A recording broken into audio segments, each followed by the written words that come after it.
Okay, the topic of this workshop is unity. Um, we're going to go ahead and have our first speaker come up here, David P.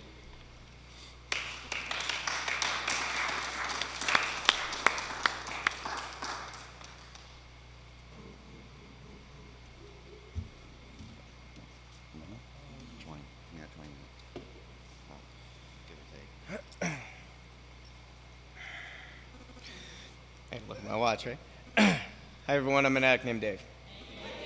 Grateful to be here. I look forward to We Grow with Love all year. So it's a really great thing to be here. Quite nervous. You know, when they asked me to speak, they were like, "Here's your choices of topics," and so I let them choose, and which is cool because I would have picked the one that I could say the best things about and sound better, and that's not what this is about. So when they chose the topic of unity, it was kind of neat because then I had to like walk around and like think, you know. I got clean August 21st, 2007. So pretty much any topic that there is in Narcotics Anonymous, I should be able to share something about it, you know, if I'm participating and showing up. And so as I was walking around, I started reflecting back on like what does unity mean to me. I didn't look up the definition, but I want to say it's something to do with when we're all kind of, I don't know, grouped together for the same purpose, you know. And I had such a small understanding of any of that when I first came here. And I think even now I've just barely scratched the surface of it. I came to Narcotics Anonymous. I just wanted to not use anymore, you know, maybe get my job back. That would be cool. Really didn't have like any grand ideas of what I was going to get out of here, you know. I do know that everything that I have in my life today is directly related to what's going on here. You know, that beautiful boy that like wouldn't stay quiet, you know. I'm able to participate with him because of what I've learned around here, you know, the job, everything else, you know. So when they asked if I would speak, you know, without a doubt. I first came here, my story's kind of unique in that I spent the first year of recovery traveling. I was in 5 different states through work. I started off in Phoenix, and I met a guy, and he's really nice, and every meeting that I saw him at, he was setting up literature, you know. And he was somebody to talk to, and I hung out with him, and I kind of followed suit with what he did. He set up literature, and I helped him, you know. And part of what he did on a regular basis was he had his set meetings that he went to, but then like a couple times a week, we'd just randomly pick a meeting, and we'd go. And we'd show up early, and we'd stay late. He spent a lot of time talking to people, getting to know people, getting phone numbers. I thought it was really important that I call a couple addicts every day. And not so much the same group of 5, you know, that I like go to one of them random meetings and call some random person off that list and chat with them for a little while. Because I have no idea how much I can help somebody else just by calling them. So that was really cool. He was really well connected, and he introduced me to everybody, and it was really nice. And he helped me as I was leaving, because that was the longest stretch. I was in Phoenix, it was like 3 months, and he helped me to set a plan for like the next job, and that I would, you know, contact the hotline when I crossed the state lines, because somebody in that state needed to know I was an addict. That I would show up at a meeting, and that I would tell them that I'm traveling, and that my sponsor's in Phoenix, and that I don't know anybody, and I need some help because I don't have a lot of clean time. And so I did that, and it was really kind of neat. I ended up in Baton Rouge, Louisiana. It was New Year's Eve, and I got lost. I had a terrible hotel. I mean, all sorts of stuff went on, and I ended up at a meeting, though. And it got to me, and I shared and told them that I was really grateful that I was going to stay clean on this New Year's, because I was at a meeting, and I was going to call some people, and I'd go home, and I'd watch HBO at the hotel, and it was going to be all right, you know. And Yeah, that didn't happen. They snatched me up and took me to their house and this huge party and food. And God, every time I turned around, they were giving us food. Fireworks, big bonfire, you know. And I think a lot of that's directly related to me saying that I don't know anybody here and I'm new, and, you know, they didn't want me to be alone, you know. Same thing, you know, they introduced me to everybody, put me right in the middle of it, and really felt a part of, and it was great. It was my first New Year's clean, and I was away from home and everybody I knew, and but I was comfortable, you know.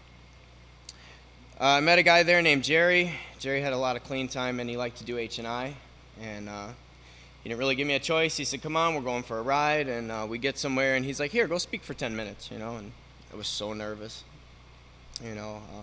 But same thing, you know, I kind of got irritated with him for a little bit, you know. It's like, God, leave me alone, you know. I want some, like, me time, you know, and because every time I turned around, he was calling or he was there, you know. And it would all just begin to build the patterns of getting used to having you guys around all the time, you know. I left there and went to, where did I go? Left there and I went to Texas. And Texas was really different because it was 65 miles to go to a meeting. Called the hotline like we talked about, you know, told them I'm new in town and I need a meeting. And I found this meeting, it wasn't on the schedule, you know. And there was like 4 or 5 people. They had no literature, didn't go to area. But I had been to area with John out in Phoenix, you know. And so I got to participate with them. And it's like, hey, let's go to an area meeting, you know, and get some literature and stuff. And so that was really kind of neat. That was kind of one of my first involvements with, like, you know, I guess area service. And what it came out to is that because of the distance and just because of time and whatever else, they just kind of stepped away from that, you know. And by bringing it up, it kind of, I don't know, re-spurred that idea or whatever it is. And I still talk to these people on a regular basis. Gone to a few conventions, you know, we've met at conventions, and you know, all this is I don't know, 6-7 months clean, you know. I left there, I don't know, I'm too nervous right now. I went somewhere else, and but then I ended up coming back home, and by the time I came back home, you know, it was a regular thing to show up to a meeting early, to stay late, to participate, to be involved, to call people, you know. And I also know what it feels like to be like around nobody that you really know, you know. And that kind of helped out with when there's, because my home group is like, I don't know why, but for some reason my home group, we averaged like at least 4 newcomers a month, and you know, like new ever to NA, and then I'd say half of our members are under a year clean. Most are right around 6 months. And so that's helped a lot there because, you know, that was really comfortable for me. Like, I knew really well how to, like, meet new people and to talk to them and to, and how weird it feels, you know, to not know anyone that's around.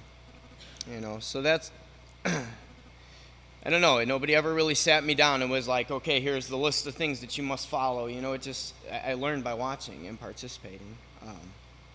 And that stuff's really, really important. You know, I said I had no idea how much little about Unity I knew,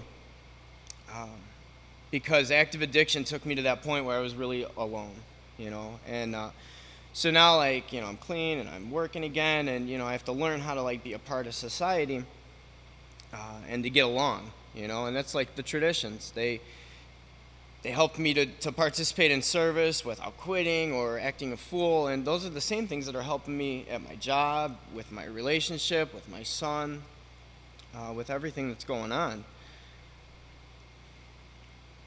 I start to find out that some of these simple little things just don't matter, you know. The spilled milk that I want to get all mad about, you know, get a rag and clean it up, and we move on, you know. That wasn't possible before coming here, you know. Those simple little things I would have gone completely off the wall about. And what I would end up doing is I would close myself off from any further participation with whatever group or people that was. And so when I stopped doing that stuff and I start just doing the next right thing, which is just cleaning up the milk, I avoid some hassles and some issues and some problems, and I find out that, like, these people are kind of all right, this group, this boss, the girlfriend, whatever it is, it's all the same, and I learned all that here. And I remember people joking with me about getting into service, that it's a great place to practice spiritual principles, And it is. I mean, you get a whole bunch of people in the room, and we all got different ideas, and it's not that one's better or worse, And I've learned some really unique things about how to deal with these things. I did our newsletter in our area for like a year, and this guy wrote or somebody, I don't know who it was, but they wrote a smoking article, about how smoking is a drug and this and that, and it was really controversial. And so we did this really cool thing where, like, we made this email thread and put it on the website, and we started talking to World and all these other things, and at the end result of that, we had no, like, hard answer of, like, whether it should be run or not. But what happened was there was, like, 12 addicts that sat together in this room, and, like, we talked about this because we really cared about doing, like, the right thing, whether putting the article in or not. And we learned, and we grew, and, me and this guy had completely different views on it at the beginning, and at the end, it was like I could see his point and he could see mine, I think you're supposed to learn that stuff growing up. I missed that day in school or something, I don't know, but I learned it here, in a really, like, safe and comfortable environment, and that's really cool. It's been said many times that Narcotics Anonymous will live on after me, but I have a really hard time doing it without NA. I know that to be a fact, and I guess that's some incentive for me to work on this, to work on participating and getting along, and because nothing else has worked, so I can get all mad because they didn't vote my way at area this month, but, where else am I going to go? It's interesting the way how work has gone and stuff lately. I'm struggling to make as many meetings as I used to, and I can see it. I'll go to a meeting on Tuesday, and then by, like, Friday, I'm kind of squirrely, and so I've been talking to people a lot more. I don't get that understanding, that relations at work, and I need that. Because what happens is things start coming out sideways, and so I call the people around here that do that and stay clean while working all these crazy hours or whatever, and I know what you're talking about, it's hard, and they understand, and hey, what can I do? You want to go for coffee? You want to... or maybe we just chat on the phone. And I struggle with things with my son, I call parents, because it's really cool. I was at WICNA 32, and I think it was 32. And that was, the whole thing there was about diversity is like our strength or whatever, There is somebody in Narcotics Anonymous who has been through whatever it is that I can go through, and got through it clean. They might not be in this room, but somebody in this room knows how to put me in contact with them, and that's what I found out. So the more involved I stay with all these things, because you know what? I didn't come in here with a son. I was 2.5 years clean when I had a son, and so all those people that fell into the parent category that were like, I don't need them, I'm glad I didn't do that, because came a point where I really, really needed them. It's kind of funny. I found out about my son on a Tuesday, and Friday of that week, my sponsor passed away. This was John from Phoenix, and it happened. I was at a meeting, and I was on the porch. And it's not my character to sit out on the porch and smoke and BS after the meeting started, And so they were wondering because they knew I was there, but I wasn't in the meeting. So a couple people came out. And they said, "What's going on?" And I said, "Well, I just got a phone call that my sponsor passed away." And it was the coolest thing. There was no words, no discussion. They grabbed me by the hand and took me in the meeting, and I sat at the table. And the guy across from me, he says, "Hey, I'll be your sponsor until you figure out what you're going to do." And because I'd built that type of relationship with him. This is somebody that I talk to on a regular basis, and I see him every night at that Friday meeting. And because there have been a few times throughout recovery, this guy used to close the meetings with an addict on my left and an addict on my right. I may stumble, but I will not fall. And there's been a few times that's been the case. It wasn't my choice to speak up or to say something, but somebody knew because I've allowed them to know, and they helped.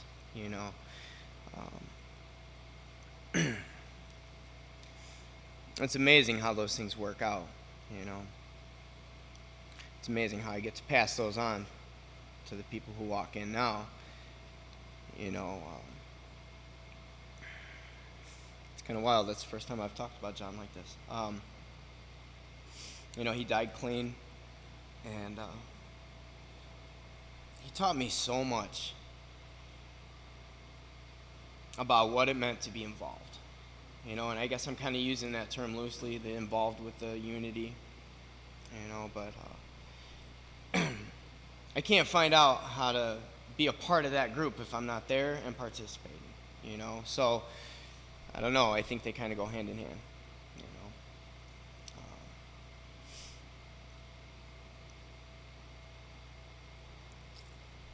Kind of ran out of things to say, so I think that's about it. I'm really grateful for the opportunity to come up here and speak. Really grateful to be here at We Grow again for my 3rd year. And I'm glad my son's here, even though he's kind of fussy, and it's cool though, it's cool. So I love y'all, that's all I have. Thanks.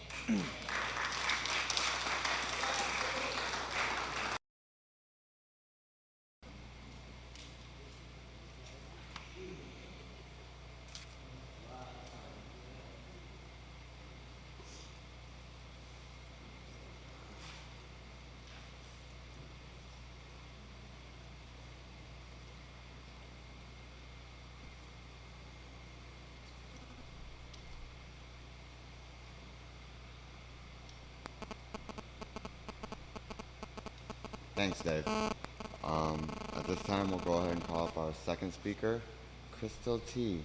Crystal.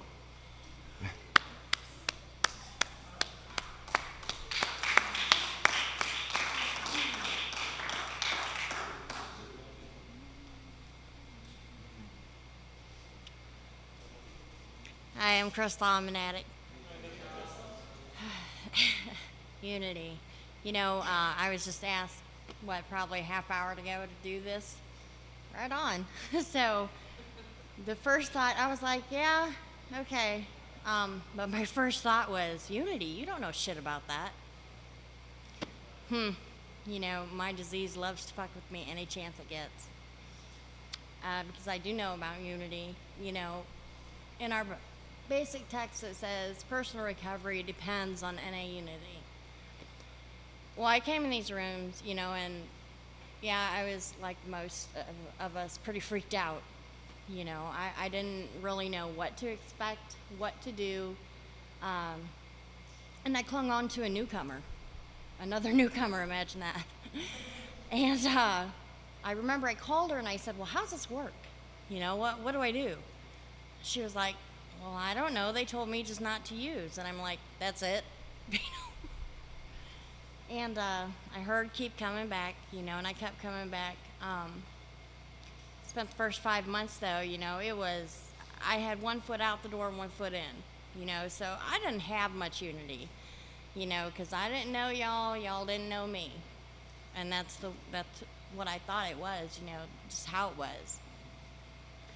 Well, I kept coming back, eventually I got a sponsor, temporary, and then a permanent that, I spent a week with her.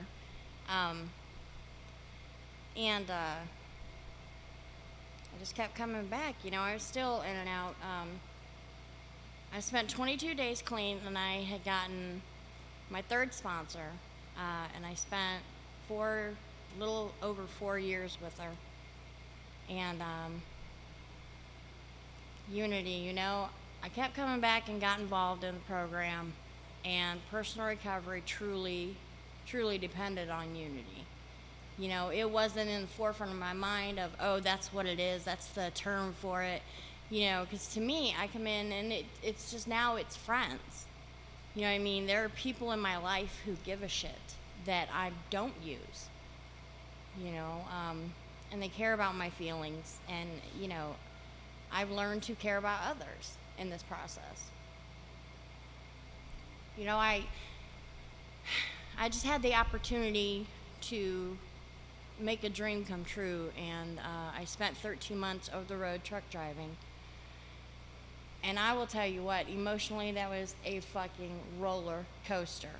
And I spent every day on the phone with somebody in the program.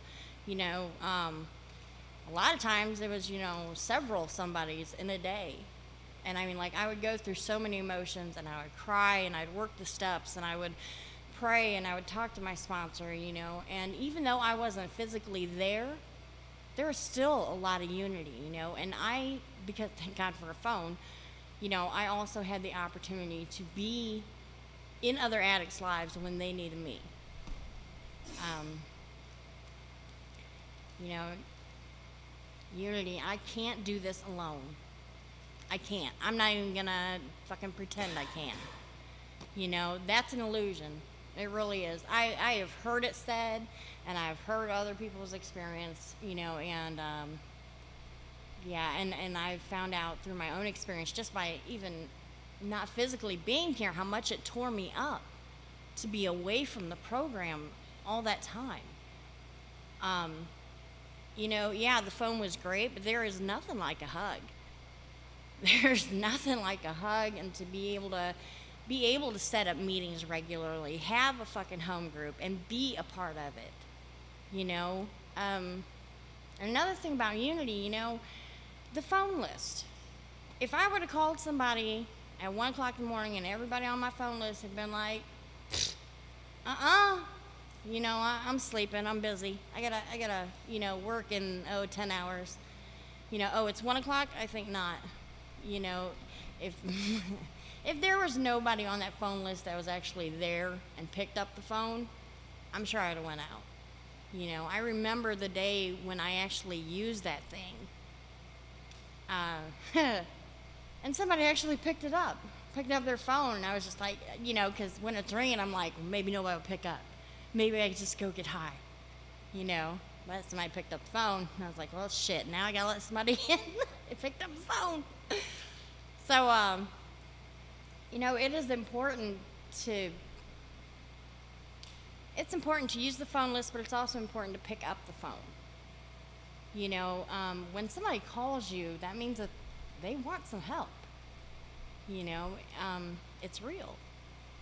You know, when I was truck driving, I had the opportunity to go to other meetings in different states, which was pretty cool. It really was cool. It's amazing. NA is absolutely everywhere. But people would pick up the phone, you know, and I got to know at least one individual from each state.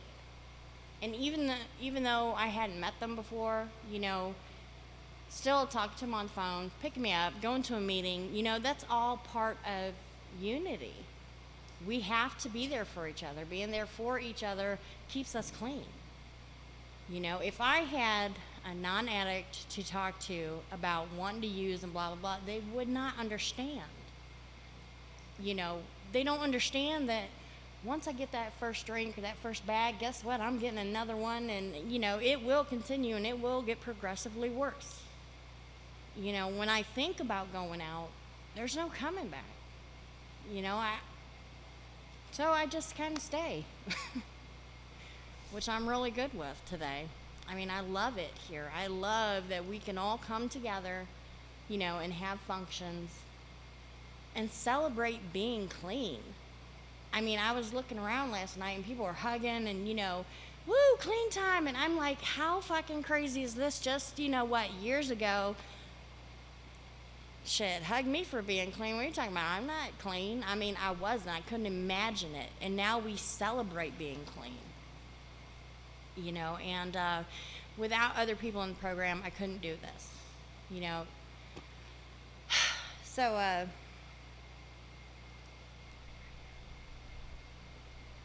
yeah, that's really it. I can't do this alone, and you know, that I'm aware of, none of us can. So, that's all I got.